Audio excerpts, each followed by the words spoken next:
Sen geldin, ışık doldu evime. Bir gül açtı kalbimin içinde. İri yara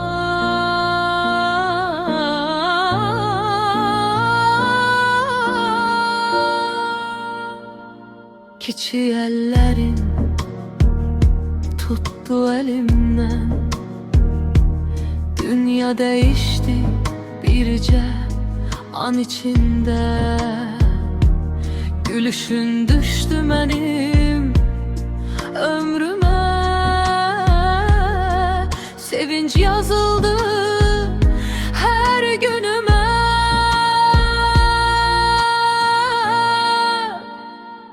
Kızım benim, damlam benim, senle tamam oldu her şeyim.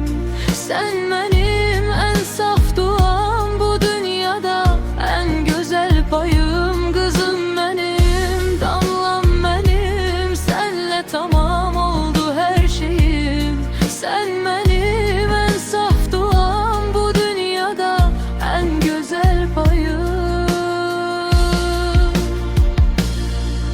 Seninle öğrendim sevgini ben, bağışlamağı, dözmeyi yeniden. Bir bakışın yeter yorgun halıma. Sen dermansan bütün ağrıma. Geceler seni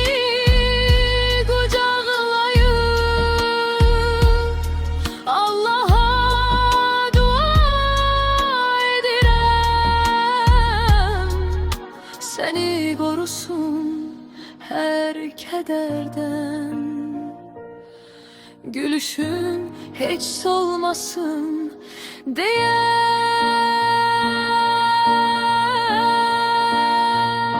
Kızım benim, nurum benim, senle renklendi talihim.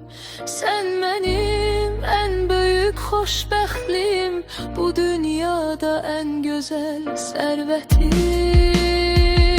Kızım benim, damlam benim, senle tamam